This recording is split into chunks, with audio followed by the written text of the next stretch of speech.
am Caucasian, baby. The whitest white, borderline blue. Haha, yeah, being pale, am I right? If you guys think I look white right now, I used to look like fluorescent back then. Wait a minute, don't, never mind, you guys didn't hear that. Never mind, that sounded wrong. All right. Well, let's get into the Farfa video. YouTube, welcome back to the channel. Oh, this is the gooning video. Drake bot about to pull up to your house. Hey, yo, Drake, please. YouTube, welcome back to the channel. Hope you're having a great start to your week because most Yu-Gi-Oh players aren't. New deck, new format, new year, new me, and new complaints. What is it that we're discussing this week? And what is it that has some feathers ruffled? And I ain't talking about Blunder players because they're not real. Today, we're talking about the new deck from Legacy of Destruction, Tenpai, and how this has got some people a little bit passionately angry about this existence of this deck. Do not ask a Tenpai player what their going first board looks like. Worst mistake of my life. Hey,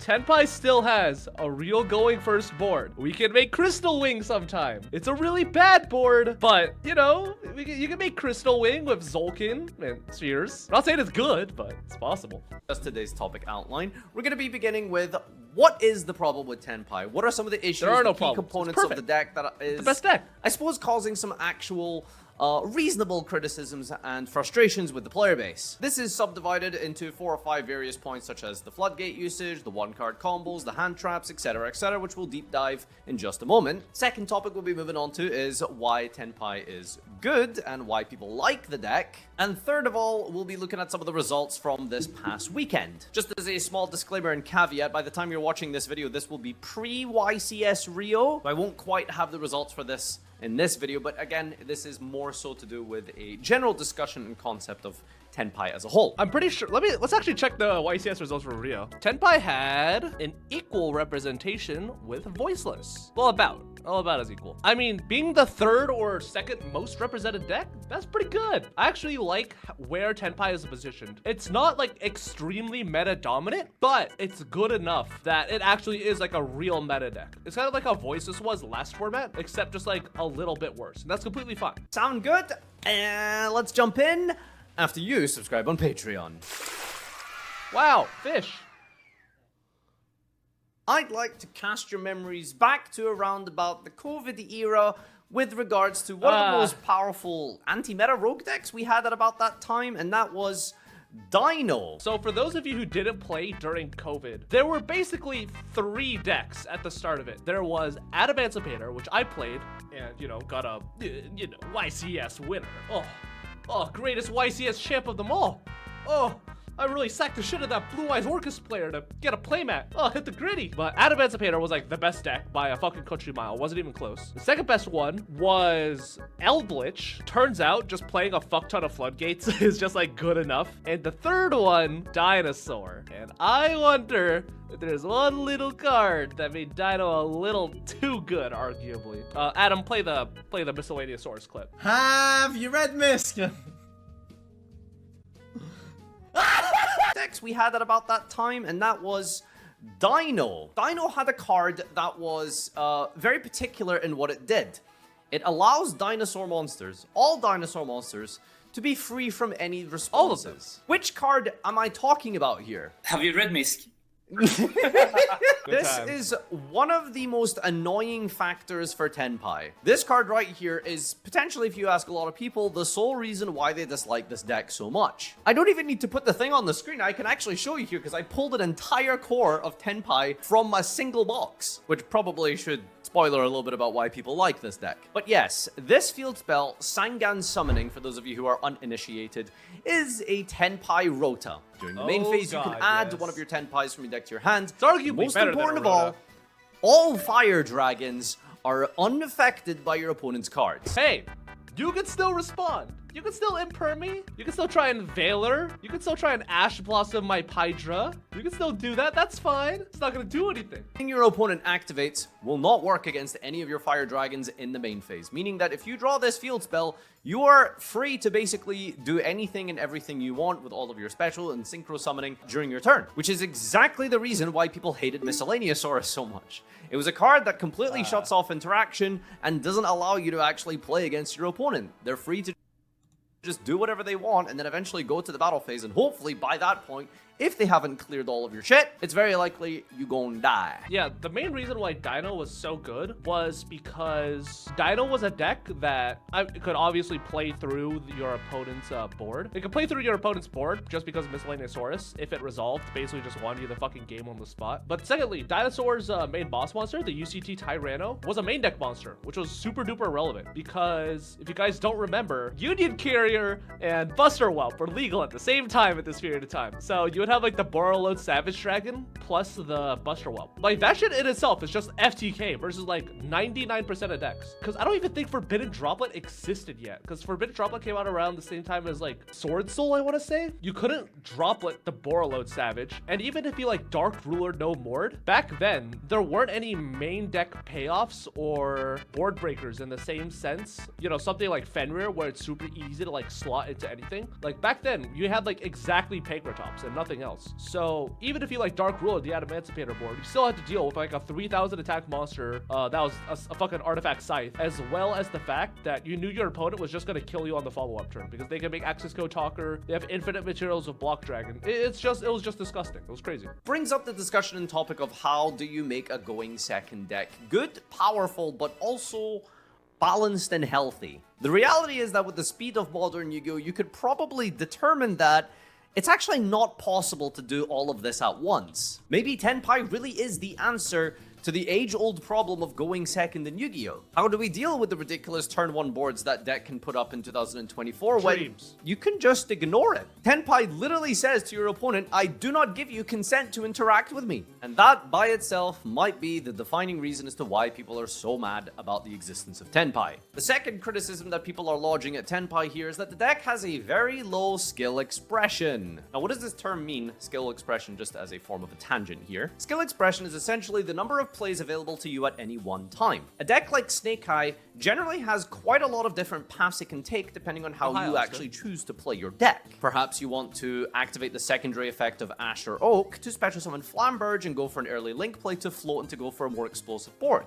Perhaps you'd like to go a little bit more conservative and scale the correct monster with Poplar to get the field spell and then make sure that you're safe and insulated against Nibiru. There are various different lines, paths, and combos that you can do in a deck like Snake Eye, a deck which has quite a fairly high skill ceiling and skill floor, even just as an introductory deck. A low skill expression deck might be something like, well, I ain't trying to bash on you 6 years later, but Invoked, for example. This deck... Hey! That's also a deck I got on YCS top. It wasn't a YCS top, it was a remote duel extravaganza, I want to say? I'm not exactly sure exactly what it was, but it was like a remote duel tiered event, more Stevie lore, during a period of time where I was just so bored of playing AdamAta because it was just head and shoulders above everything else. I would just play like the worst Invoked builds of all time. I was playing like Invoked Wind Witch, Invoked Zodiac, I was playing Invoked Red Eyes, which was just the very boring way of saying I played Dragoon Turbo.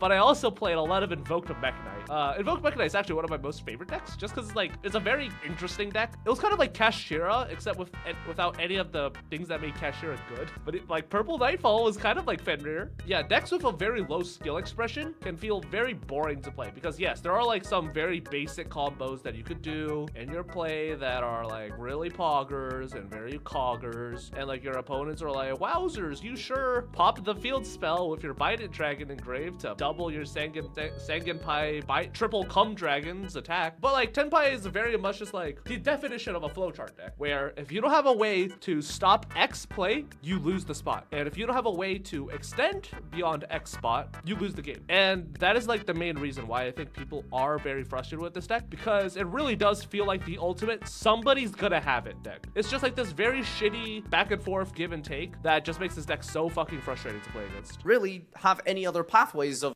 even just as an introductory deck. A low skill expression deck might be something like, well, I ain't trying to bash on you 6 years later, but Invoked, for example. This deck doesn't really have any other pathways of making good plays other than normal summon Alistair and perform a fusion. You compare that to the numerous amount of different plays that are available to something like Snake Eye, it's kind of night and day. Tenpai is kind of similar in this sense, in that it's going second Invoked. Yes, write that down, clip that.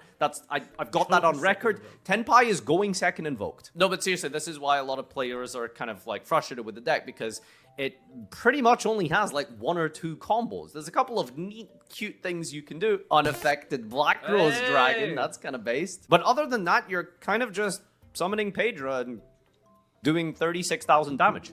We've done it. And that's the deck. Which, by the way, you can OTK through Prosperity. How? And the third sub-point here as to why people are upset about this, and it's something that we've talked a lot about on the Heart of the Cast podcast, which you subscribe to now and check out some of... I should be on that podcast. Farfa, invite me, or else I'm leaking the goon folder. Chat, all I'm gonna say, if there's one thing your guys' support and donations go towards, it's buying me disgustingly expensive cardboard. Oh, look at that, first edition near mint. Oh my god! Gotta make sure it's real. Oh, what? Yeah! I'm gonna put this in like a pot of boiling water later. Be sure to subscribe. Of the discussions that me and Josh have had over the last couple of weeks with regards to various Yu-Gi-Oh topics, etc, etc. 1-card combos are generally the root of a lot of the issues in Yu-Gi-Oh's speed and also power. If you centralize so much of your deck's power and win condition into a 1-card combo, then that results in some frustrating gameplay in a practical sense. What do I mean by that? Well, one single card does basically everything and anything, and second of all, it means that your deck is going to have a lot of space for non-engine, which brings in the next point of why Tenpai can feel like such a frustrating deck to play against, and it's just having 20 hand traps activated against. That's also like another great point regarding how decks have evolved over time. It's the idea of like the 1-card combo and how powerful 1-card combos have gotten over the course of Yu-Gi-Oh's history. Because something like Low is a 1-card combo. Something like Alistair is a 1-card combo. Any Zodiac normal summon is a 1-card combo. Hydra's a 1-card combo. There are like a million cards that you could argue are 1-card combos, and it's such a weird give and take between what 1-card combos are like acceptable to have in the game because of how quote-unquote interruptible they are, how powerful they are, how weak they are maybe, versus just, you know, something like Low, where if you don't have a single response, it is literally the entire full combo board. Or something like Tenpai, where like if you do not have a single form of being able to meaningfully interrupt the Tenpai board, you will lose the game. Not even like in the hypothetical sense. You will literally just get OTK'd. And that is so fucking frustrating to be on the receiving end of. If you look at Tenpai deck lists recently over the last week or so, good old Tenpai is shifter. a deck that doesn't have a lot of engine pieces. You have 9 ways to get to your win condition, your unaffected field spell, Chaos and, Angel. Oh, like, I guess that's Drew Sword. basically it. You got a couple of consistency pieces like the Prosperity, as well as just 20 forms of defensive cards and disruptions. 1-card combos combined with 20 plus hand traps creates really, really frustrating gameplay. And I suppose while we're on the topic of frustrating gameplay, let's talk about some of the other cards that Tenpai has been utilizing to create fun, interactive games of Yu-Gi-Oh! Dimension Shifter is a card that can be run in Tenpai. There's a couple of synchro-related plays that are, I guess, inaccessible once you're under your own Dimension Shifter, but let's be real. If your deck is able to play Dimension Shifter, it's probably going to hurt you way more than it hurts me. So a lot of people have been opting to, at the very minimum, side deck the Dimension Shifter in Tenpai. And a lot of this sounds pretty crazy. You know, summoning a Trident Dragon with 6,000 attack and being attacked for, you know, lethal through Pot of Prosperity. Let's get a small little solution in here. What if I made you go first? Oh, yes, no. That's right. Seal's Pass. Well, other than the fact that Seal's Pass is literally an FTK, only second to Beatrice Pass, post-siding you would think that this is the easiest and simplest thing to do. Just, well, you go first and then I'll OTK you. First of all, show some respect to my boy Seals, okay? Seals plus 4 hand traps is like... That's not a joke to play through, first and foremost. And second of all, there are cards that Tenpai are playing for going first. They can play things like Gozen Rivalry. They can even play the old school classic, I want to say it was Subterror was the last time we saw this card. Say it! Heatwave. Yes, sir! Needs a... By the way, chat, if you're wondering where your sub money goes to in terms of cardboard, oh, you fucking know for a fact we got Heatwaves on lock. You know for a fact we got the waves. Oh, yes, sir! By the way, this card fucking sucks. It's not very good, but like, the fact that this card is playable is just very funny. By the way, this batter's kind of fucking nice. Oh my god. QCRs, ultis, and sleeves. I got white shorts. I have a magic misprint in here. That's kind of cool. Arfa is right in the sense where like seals backed up by hand traps is pretty fucking relevant. Like it may not seem like just one compulse is like not that scary, but when you think about it, it's a non-targeting compulse that also special summons a monster from the deck, which is 99% of the time going to be Fadra, and Fadra is going to revive Chandra, and neither that Chandra or Fadra can be destroyed by battle just because Fadra gives battle protection. And if you do go to battle phase, they can still synchro summon on your turn, which is like absolutely fun. Your main phase, you can activate this, and neither player can normal or special. Yes, they are just essentially shutting down Yu-Gi-Oh! For 2 turns. Now, despite all of some of the apparent negative discussion points that I brought up throughout all of this video here, I suppose it really does beg the question what your opinion is this good? Perhaps despite everything that I've mentioned, maybe that's fine for a go second deck. Again, it cannot be stressed enough just how irrelevant and how bad going second is in Yu-Gi-Oh! First of all,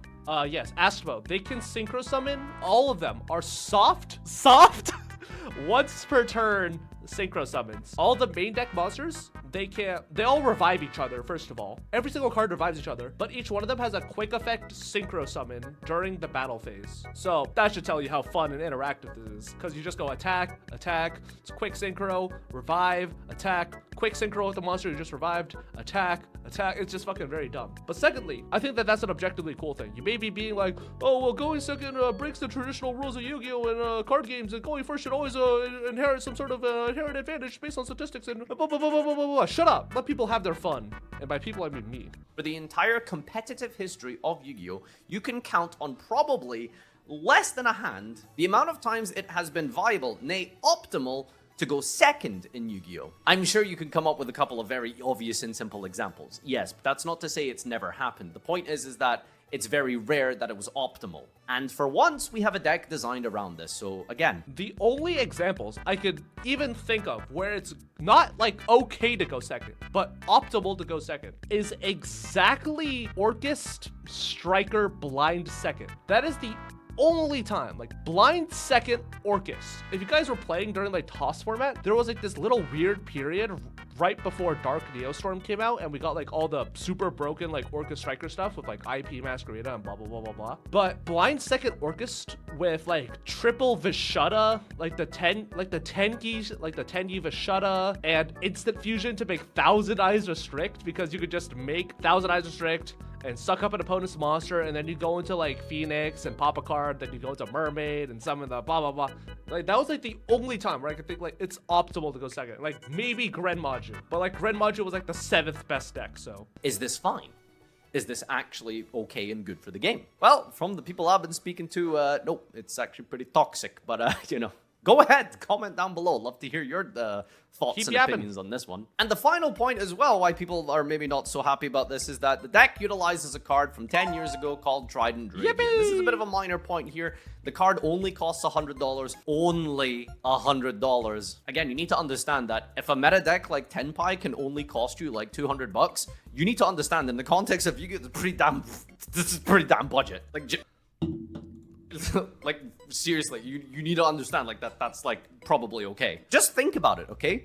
For the price of one Snake Eye deck, you can have 4 Tenpai cores. That's like 200,000 points of damage. You're OTKing your opponent for the next like 3 weeks. So I'd say this is a fair trade. It is so funny how people will look at like Tenpai Dragon and be like, one random card just be $100 because people don't want to fucking buy cards in advance. It's like so silly. Like, as soon as Tenpai was like released in the OCG, it's okay to preemptively buy cards, chat. I'm gonna be real. Like, if you see Tenpai putting up like, you know, some results in the OCG, maybe it's time to be like, all right, maybe it's time I drop like $20 on the secret rare Tenpai Dragon before this balloons any further. Like, maybe I end up playing this deck, maybe not. Even then, end of the day, it's like a $20 investment. Who really gives a shit? Nobody did that. Nobody does that because everyone's a fucking coward. And then me, my fucking goat Gage, Nim himself, sold me an ulti first Trident Dragon for like nickels on the dollar. I've never felt like more of a fucking Berkshire Hathaway employee ever in my life. Like, holy hell. Gage fucking hooked me up with the sloppy toppy. Annoying how cards that are very obviously going to be good in a new deck aren't reprinted in the run-up to something like Legacy of Destruction or a new core booster set. Bought it. Anyway, that's a separate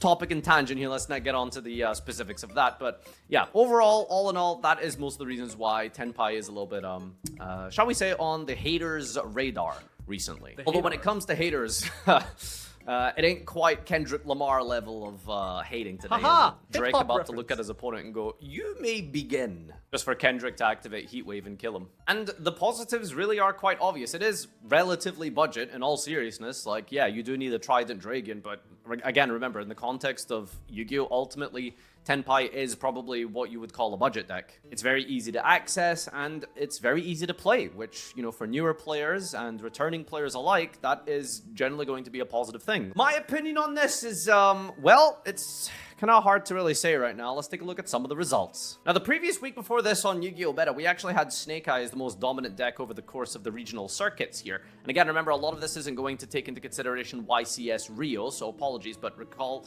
that I did mention that this video was recorded pre-YCS Rio. At the regional level, across most of North America and Europe here, you can see that there is, well, according to this, Tenpai is the best deck. Okay, this is like a little bit skewed, but we can break it down very quickly. First of all, Snake Eye is seeing less representation at regional and local levels. It's not because the deck is bad or it's worse. Like, we did pull up the chart earlier. Fucking 45% of the metagame at YCS Rio was just taken up by like Snake Eye and maybe some Snake Eye variants. But the main reason is a lot of people are kind of bored of Snake Eye. I don't think I've met a single person who's been like, I'm still enjoying playing Fire Beaters or a fire deck. Like, one of my best friends, Mason, like, he literally got his like regional invite and immediately shelved up Snake Eye. I was like, I'm not playing this shit anymore. This shit sucks. One of my best friends, John, just doesn't want to play Snake Eye anymore. He owns the full deck. Like, all my friends own like the Snake Eye deck, all the Snake Eye cards, the DML stars, everything. And just people are just so sick of playing this deck. This is why like rotating formats and frequent updates to a game are necessary, because people will get burnt out on decks